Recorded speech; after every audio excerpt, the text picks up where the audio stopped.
안녕하세요. 말씀 묵상의 이광재 목사입니다. 저희는 어제 예수님을 올무에 빠뜨리려고 하는 이 바리새인과 이 헤롯 당원들의 그런 합작해서 공격하는 모습을 저희들이 어제 보았습니다. 예수님은 그것을 지혜롭게 또 하나님의 주권을 강조하시면서 교훈하시면서 마무리하셨는데요. 오늘은 이제 또 다른 또 한 기득권 세력이 있습니다. 그들은 사두개인들이라고 말을 하는데요. 이 사두개인들은요, 제사장 그룹입니다. 이들은 또 예수님을 어떻게 공격하고 어떻게 또 넘어뜨리고 하는지, 또 이들은 나름대로 또 지혜로운 질문이라고 그렇게 질문하는 부분을 또 예수님께서는 성경적으로 또 하나님의 말씀을 중심으로 또 그것을 어떻게 잘 교훈하시는지를 저희들이 오늘 말씀을 통해서 확인하고요. 이것들이 주는 또 저희들의 교훈을 같이 나누도록 하겠습니다. 자, 기도하고 시작하겠습니다. 하나님 감사합니다. 저희들이 말씀을 통해서 하나님의 지혜를 깨닫기 원합니다. 이 세상에 많은 것들, 너무나 많은 지식의 홍수 속에서 저희들이 하나님의 말씀의 기준을 가지고 하나님의 진리를 가지고 저희들이 잘 분별할 수 있도록 은혜를 베풀어 주시옵소서. 성령님 조명하여 주시옵소서. 감사드리며 예수님의 이름으로 기도드립니다. 아멘. 마태복음 22장 23절에서 33절 말씀을 제가 봉독해 드리도록 하겠습니다. 부활이 없다 하는 사두개인들이 그날 예수께 와서 물어 이르되, 선생님이여, 모세가 일렀을 때 사람이 만일 자식이 없이 죽으면 그 동생이 그 아내에게 장가들어 형을 위하여 상속자를 세울지니라 하였나이다. 우리 중에 7형제가 있었는데 마디가 장가들었다가 죽어 상속자가 없으므로 그 아내를 그 동생에게 물려주고 그 둘째와 셋째로 7째까지 그렇게 하다가 최후에 그 여자도 죽었나이다. 그런즉 그들이 다 그를 취하였으니 부활 때 7 중에 누구의 아내가 되리이까? 예수께서 대답하여 이르시되, 너희가 성경도 하나님의 능력도 알지 못하는 고로 오해하였도다. 부활 때에도 장가도 아니가고 십도 아니가고 하늘에 있는 천사들과 같으니라. 죽은 자의 부활을 논할진대 하나님이 너에게 말씀하신 바 나는 아브라함의 하나님이요 이삭의 하나님이요 야곱의 하나님이로다 하신 것을 읽어보지 못하였느냐. 하나님은 죽은 자의 하나님이 아니요 살아있는 자의 하나님이시니라 하시니 무리가 듣고 그의 가르침에 놀라더라. 아멘. 오늘 사두개인들이 예수님께 물어 이르되 라고 시작하고 있습니다. 이 사두개인들은요, 모세 오경만을 믿고 있는 자들입니다. 그러니까 벌써 여기에서 뭔가 오해가 시작된다는 것을 알 수가 있습니다. 저희들이 성경을 이해할 때 참으로 균형 있는 시각이 필요합니다. 인터넷에서 여러 가지 성경에 대한 설명들이 있고요. 많은 내용들이 있지만 그런 홍수 속에서 참 저희들이 무엇이 옳은가 하고 분별하게 하면 너무나 어렵습니다. 지금 여기도 마찬가지입니다. 편향돼서 성경의 한 부분을 가지고 그것이 마치 옳은 것처럼 그렇게 생각하면은 이 많은 부분에 있어서 성경을 그릇되게 해석할 수 있는 가능성이 있습니다. 오늘 이 사두개인들도요, 모세 오경만 가지고 지금 예수님께 그 부활에 대한 것을 지금 질문하고 있습니다.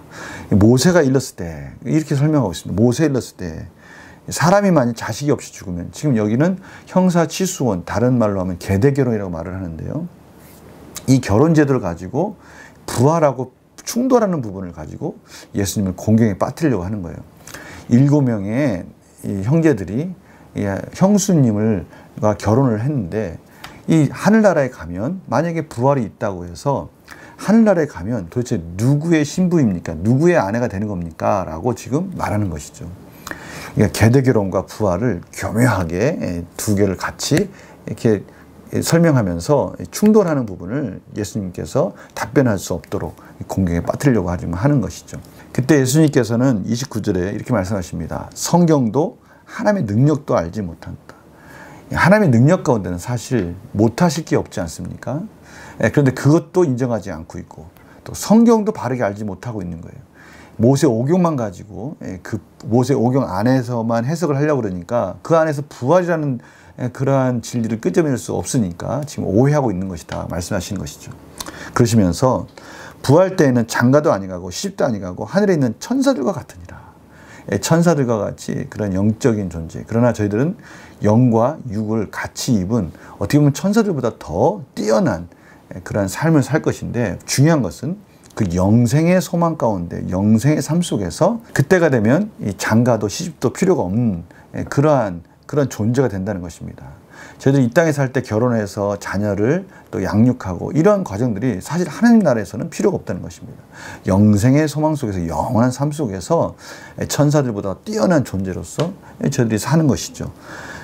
그러면서 이렇게 말씀하십니다. 죽은 자의 부활을 논할진대 하나님이 너에게 말씀하신 바 성경에 너희들이 그 모세오경에 있는 말씀 너희들이 잘 알고 있으니 그 말씀을 가지고 내가 설명해 주겠다라고 말씀하시는 거예요. 32절에 나는 아브라함의 하나님이요 이삭의 하나님이요 야곱의 하나님이로라 하신 것을 읽어보지 못하였느냐.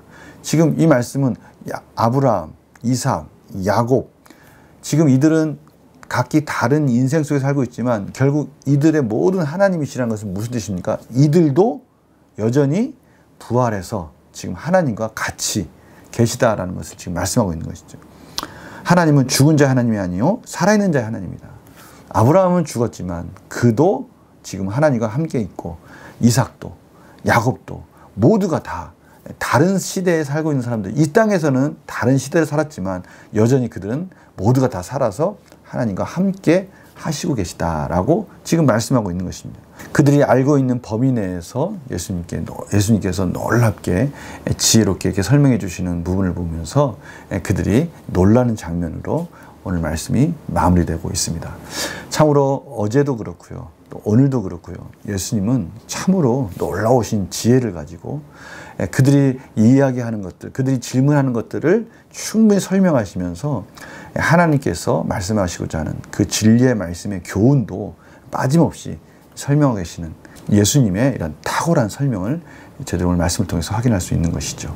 질문을 한번 볼까요? 예수님께서는 왜 성경 지식이 풍부했던 사두개인들에게 성경도 하나님 능력도 알지 못한다고 말씀하십니까? 그들은 자칭 많이 안다고 하지만 여전히 성경을 왜곡되게 알고 있었다는 것을 알 수가 있습니다. 이것은 참으로 저희들에게 많은 것을 가르쳐 줍니다. 하나님의 능력 안에서 모든 것이 가능한데 이들은 일단 그것에 대해서 불가능한 부분을 지금 논하고 있는 것이죠. 이것은 또 저희들에게도 많은 부분을 가르쳐 주고 있어요. 성경에 대해서, 하나님의 능력에 대해서 혹시 저희들이 그러한 생각을 하고 있는 것은 없는가 돌아볼 필요가 있습니다. 그래서요, 하나님의 말씀은요, 제 자신도 그렇지만 늘 겸손하게 정말 무궁무진하게 배워야 할 것이다 라는 것을 깨달을 때가 많습니다.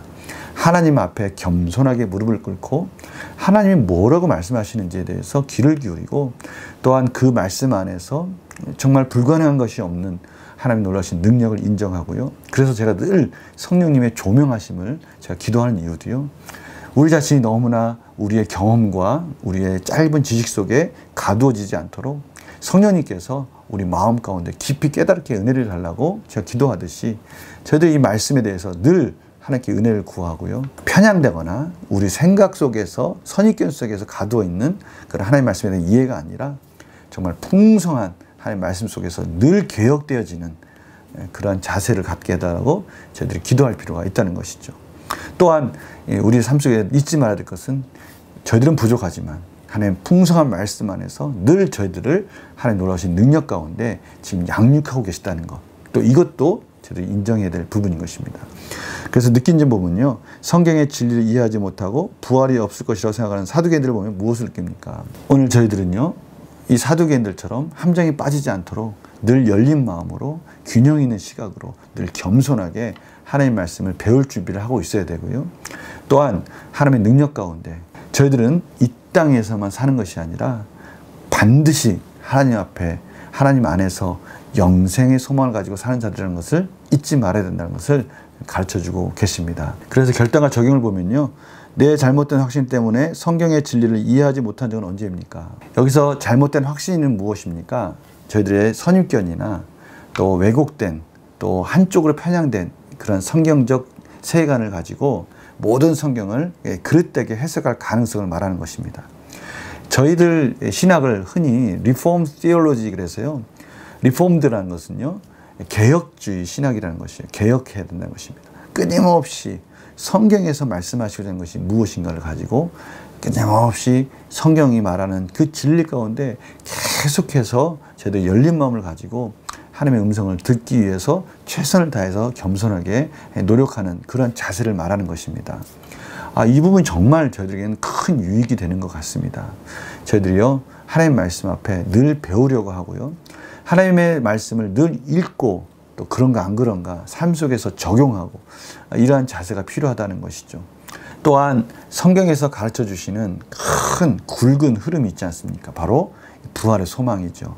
저희들은 이 땅에서 다 사는 것처럼 그렇게 이 땅을 집착하면서 사는 사람들이 아니라 나그네와 같이 저희들이 가야 될 본향이 있고, 저희들은 반드시 하나님 앞에 갈 것이고 하나님의 의의 심판 앞에서 부끄럽지 않은 그런 삶을 살아야 된다는 것, 이것을 잊지 말아야 된다는 것이죠.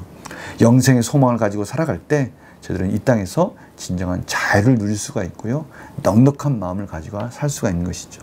오늘 하루 이 두 가지의 진리 속에서 넉넉하고 복되고 이 더운 날씨에 하늘로서부터 주는, 말씀으로서부터 주는 놀라운 위로 가운데 승리하시는 우리 성도님 되시기를 간절히 축원합니다. 제가 기도하고 마치겠습니다. 하나님 아버지 감사합니다. 오늘 저희들이 또 하나님이 주시는 놀라운 두 가지 진리의 말씀을 마음에 새깁니다. 성경 앞에 늘 겸손하게 해주시고 이 세상을 나그네와 같은 삶으로 참으로 하나님 기뻐하신 하나님의 시민권을 가진 정체성을 가지고 넉넉한 삶으로 살아가게 하여 주시옵소서. 감사드리며 예수님의 이름으로 기도드립니다. 아멘. 저희들이 늘 말씀 묵상 속에서 성경을 알아간다는 것 참 즐거운 시간입니다. 오늘도 이 말씀 붙들어 주시고요, 건강 조심하시면서 하나님이 주시는 놀라운 은혜로서 승리하시는 복된 하루 되시길 간절히 축원합니다.